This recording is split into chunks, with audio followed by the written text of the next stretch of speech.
प्रणाम। मैं हूं राजेंद्र देव। होली की बात करेंगे आज। होली मतलब राग, मतलब रंग, मतलब मस्ती, मतलब मित्रता भी। ये वो त्योहार है जिसमें मित्रता और संबंध सुधारने का सबसे बड़ा अवसर होता है और मस्ती तो छाई ही रहती है।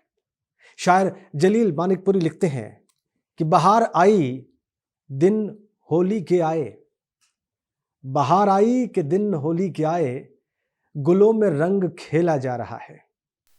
होली मतलब बसंत ऋतु में खुद को मुक्त कर देने का समय, मस्ती में डूब जाने का समय। होली मतलब राग रंग में उतरने का समय। हिंदू परंपरा के मुताबिक, जो हिंदू मान्यता है उसके मुताबिक, होलिका दहन के बाद यह त्योहार शुरू होता है और आदिकाल में होलिका दहन के बाद ही होली का त्योहार शुरू हुआ। आज तक पूरी मस्ती से खेला जा रहा है। अब इसमें रंग कब आए, इसको लेकर विद्वान अलग अलग बात कहते हैं। कुछ ने कहा कि भगवान शिव ने रंग खेलने का प्रारंभ किया, कुछ कहते हैं कि राधा और कृष्ण ने रंग खेलने की शुरुआत की। लेकिन जो भी हो, रंग और होली एक दूसरे के पर्याय हैं। आदिकाल से शुरू हुआ यह त्योहार पूरे उत्तर भारत में पूरे जोशो खरोश और उत्साह के साथ, उल्लास के साथ मनाया जाता है। इसकी मस्ती में कहीं कोई कमी नहीं रहती।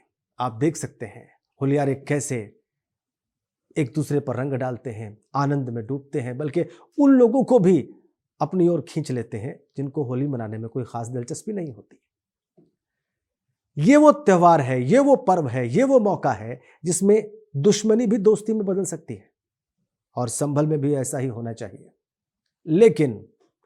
लेकिन राजनीतिक बयान किसी भी रंग में भंग डाल सकते हैं।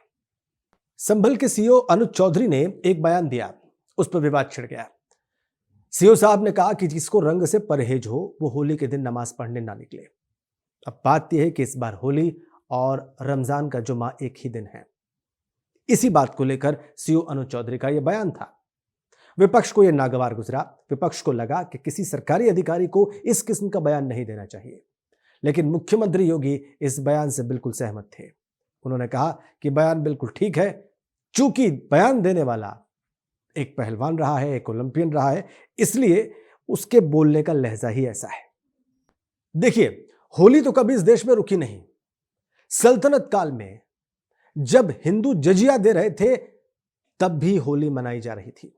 यह अलग बात है कि शहरों में, उस वक्त के शहरों में होली नहीं मनाई जाती थी, ज्यादा गांव में ज्यादा होली मनाई जाती थी, लेकिन फिर भी होली मनाई जाती थी। मुगल बादशाहों ने होली को अच्छे तरीके से मनाया, दरबार में मनाया। अकबर के वक्त तो इसको राजकीय त्योहार का स्वरूप दिया गया, बाकायदा इसका नामकरण किया गया। होली को ईद गुलाबी कहा मुगल बादशाहों ने, चाहे वो बाबर हो, अकबर हो, जहांगीर हो। हाँ, ये बात जरूर है कि शाहजहां के वक्त होली दरबार में कम मनाई जाने लगी और औरंगजेब ने दरबार में होली खेलने से मना कर दिया था। लेकिन फिर उसके बाद के मुगल बादशाहों ने होली खेली और उनके वक्त में पूरे देश में होली पूरे हर्षोल्लास के साथ खेली गई। आखिरी मुगल बादशाह बहादुर शाह जफर, होली पर उन्होंने शेर कहे हैं, काव्य कहा है। तो मुगल दरबार में होली खेली जाती रही। इसके बाद अंग्रेजों के वक्त तो खैर होली का त्योहार और फला फूला और बढ़ा ही। कहने का मतलब यह कि अगर सत्ता की सोच सही हो तो होली कभी समाज में विद्वेष का कारण नहीं बन सकता, कभी किसी खटास की वजह नहीं बन सकती। लेकिन इसके लिए सत्ता और समाज दोनों को अपनी सोच साफ रखनी होगी, समाज के हर वर्ग को अपनी सोच साफ रखनी होगी। इस बार होली में भी इसी की जरूरत है। होली इस देश में कभी नहीं रुकी। होली खेली गई, होली सद्भावनापूर्ण तरीके से खेली गई और अगर कभी कोई व्यवधान उत्पन्न हुआ भी तो उसे काबू कर लिया गया। लेकिन खबर आ रही है कि संभल में उस जगह पर, उस सड़क पर मस्जिदों को कपड़े से ढका जा रहा है जहां से होली का जुलूस मार्च निकलेगा। कमाल की बात है।